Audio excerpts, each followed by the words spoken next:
Oke, karena Norman belum masuk ya, berarti kita mulai ya pelajaran hari ini. Nah, karena ini baru pertemuan pertama ya, pertama kimia untuk semester untuk kelas 11 ya. Jadi kita belajar dulu pendahuluan mengenai bab 1 di kelas 11 ini. Gitu ya. Nah, jadi bisa dilihat di sini ya, kita mempelajari babnya adalah yang ini, yaitu termokimia. Nah, kalau kita tanya termokimia itu mempelajari tentang apa gitu ya. Di sini kita lihat bahwa termokimia dari kata termo berarti suhu ya, berarti dia itu mempelajari ilmu kimia yang mempelajari tentang pengaruh suhu dalam suatu reaksi. Jadi semua yang ada hubungannya dengan suhu atau temperatur itu dipelajari di dalam termokimia gitu ya. Nah, termokimia ini ada sebelum kita masuk ke dalam materi tentang termokimia, kita harus mempelajari dulu mengenai konsep dari si termokimia tersebut gitu. Nah, konsep utama yang paling harus kita pelajari adalah mengenai konsep ini, sistem dan lingkungan. Jadi kita harus bisa membedakan ya mana yang disebut sebagai sistem dan mana yang disebut sebagai lingkungan di dalam pelajaran termokimia gitu. Nah, jadi intinya nanti ada gambarnya ya. Jadi kalau sistem itu semua proses yang terjadi dalam suatu reaksi di dalam yang berhubungan dengan perubahan suhu tersebut gitu. Jadi nanti di dalamnya itu keadaan zatnya seperti apa, ada perubahan nggak gitu ya. Misalnya awalnya air, terus abis itu kita panasin, tiba-tiba jadi uap. Nah, berarti sistemnya itu adalah si airnya itu. Nah, pas airnya dipanaskan terus tiba-tiba berubah menjadi uap, itu berarti semua proses yang terjadi saat air menjadi uap itu adalah termasuk ke dalam si sistem gitu. Jadi semua yang ada di dalam. Nah, kalau air jadi uap, ada perubahan bentuk atau pengurangan massa, penambahan massa, itu semuanya masuk ke dalam sistem. Jadi sistem itu intinya di dalam ya, yang terjadi di dalam suatu reaksi. Nah, nanti kita akan mempelajari juga, nanti ada gambarnya juga, jenis-jenis dari sistem. Jadi jenis-jenis dari sistem itu ada 3. Yang pertama, sistem yang terbuka. Terbuka itu artinya nggak ditutup ya, nggak ada tutup sama sekali. Jadi cuma kayak misalnya ada mangkok, isinya ada air. Nah, air itu sistemnya. Nah, mangkoknya terbuka. Nah, berarti dia masuknya ke dalam sistem terbuka. Nah, jadi kalau sistem terbuka itu terjadi 2 hal, yaitu ada pertukaran energi atau kalor dan juga materi. Materinya itu artinya di dalam si sistemnya itu bisa keluar gitu ya. Jadi misalnya kalau airnya tumpah, nah itu bisa jadi namanya pertukaran materi. Terus yang kedua, kalau sistemnya ditutup.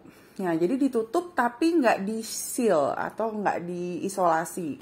Nah, itu adalah yang disebut sebagai sistem tertutup. Jadi sistemnya itu mengalami pertukaran energi. Jadi walaupun ditutup nggak bisa tumpah atau nggak bisa keluar materi yang di dalam sistemnya itu, tapi energinya masih bisa terjadi perubahan gitu karena nggak diisolasi gitu ya. Masih terjadi pertukaran energi tapi materinya tidak tertukar gitu. Nah, kalau yang ketiga ini adalah sistem yang paling tertutup ya. Jadi isolasi itu artinya dia tertutup dan di-seal lagi. Jadi contohnya misalnya termos gitu ya. Di dalam termos gitu kan, kalau kita menyimpan air panas, tentunya nggak akan ada yang namanya sistem yang 100% terisolasi. Kecuali ruang hampa ya. Nah, cuma kalau sistem terisolasi, kalau termos itu kita udah bisa masukin ke dalam sistem terisolasi. Jadi airnya nggak bisa keluar dan panasnya pun tidak bisa keluar. Jadi ada energi dan ada materinya yang sama-sama tidak bisa keluar gitu. Itu adalah sistem yang terisolasi. Nanti kita pelajari lagi di gambar ya nanti selanjutnya. Nah, tadi kan pertama kita bilang ya bahwa kita belajar pertama mengenai sistem. Yang kedua yang kita pelajari adalah mengenai lingkungan. Nah, kita bisa lihat di sini lingkungan. Apa sih itu lingkungan gitu ya? Lingkungan di sini tuh bukan lingkungan yang di dalam biologi misalnya lingkungan environment gitu ya. Di sini lingkungan ini adalah segala sesuatu yang berada di luar sistem dan juga bisa membantu kerja sistem. Misalnya kalau kita misalnya mengaduk gula ya, gula di dalam teh panas gitu ya. Kita ngaduknya pakai sendok. Nah, sendok itu termasuk ke dalam si lingkungan karena dia bukan yang bereaksi di dalamnya. Tapi si sendok dan si gelasnya itu adalah termasuk ke dalam lingkungan. Jadi contoh-contohnya alat. Ya tadi Miss bilang kayak sendoknya, wadahnya misalnya, cangkirnya dan juga udara yang ada di luar.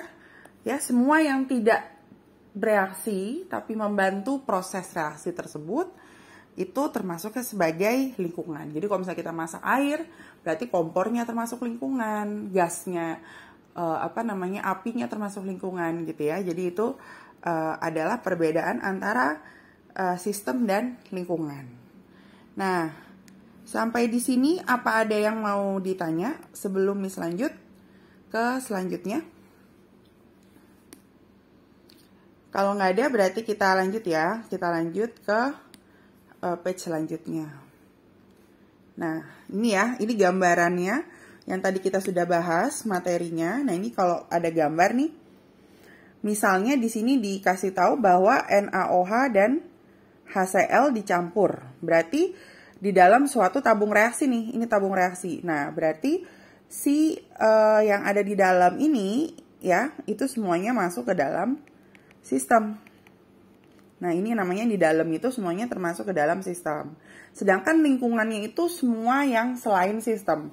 Berarti yang ininya nih tabungnya itu termasuk ke dalam lingkungan. Terus udara di luar itu juga termasuk ke dalam lingkungan, gitu ya. Nah, jadi semua selain yang ada di dalam yang bereaksi itu masuknya ke dalam lingkungan, gitu.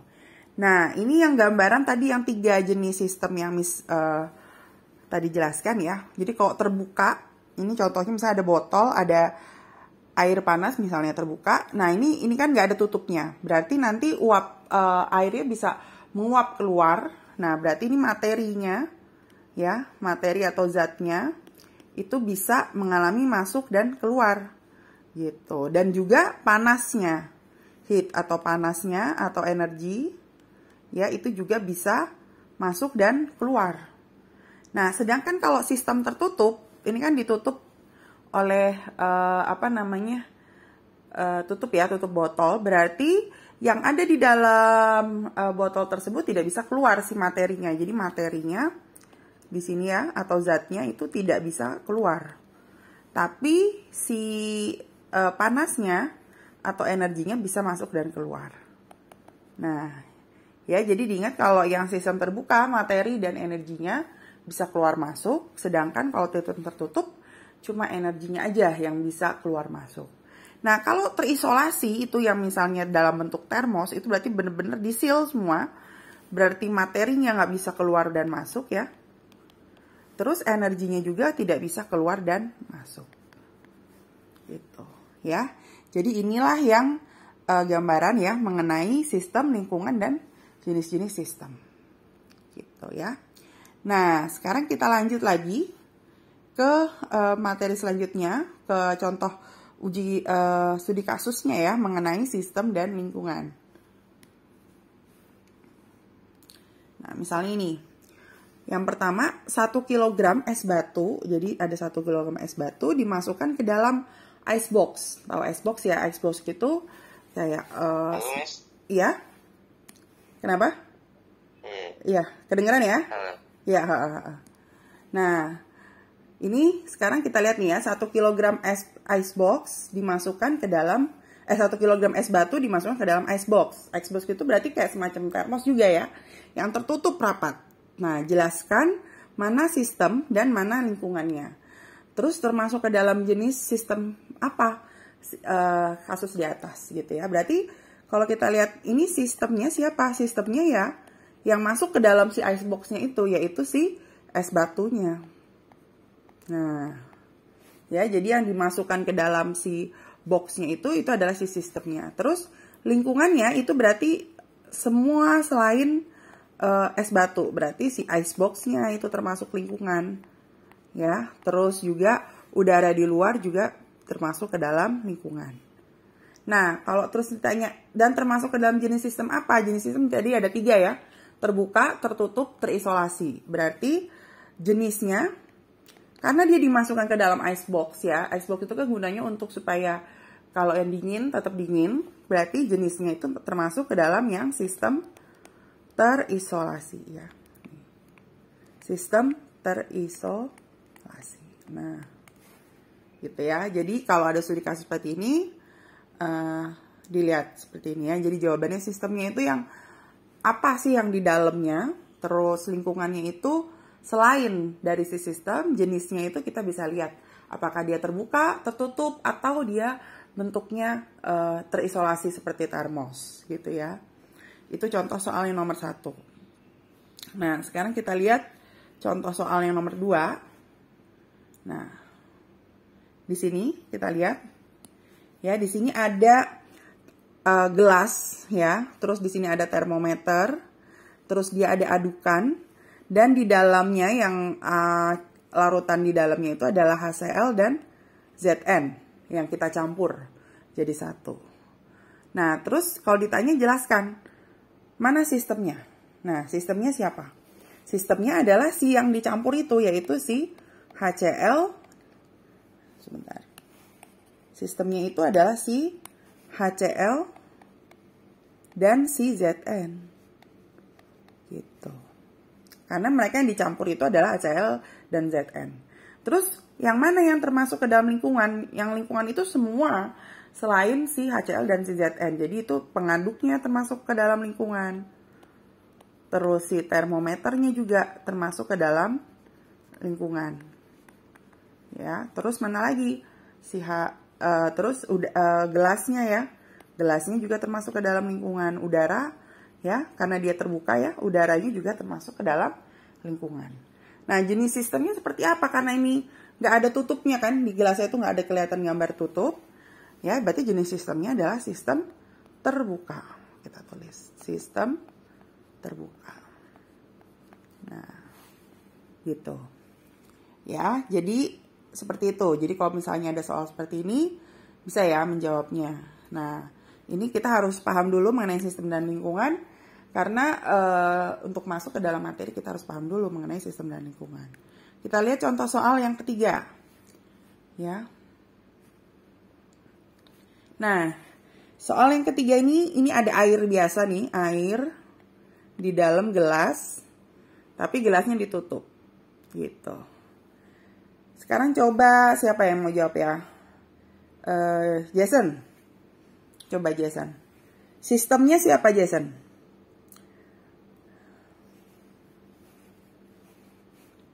Jason? Coba dijawab Jason. Sistemnya siapa Jason? Sistemnya adalah si air. Nah, lingkungannya adalah gelas. Ya, tutup gelas. Terus udara. Ya, karena dia ditaruh di udara terbuka. Jenis sistemnya ini karena ditutup. Berarti dia sistem tertutup. Bukan isolasi. Kenapa bukan isolasi? Karena dia itu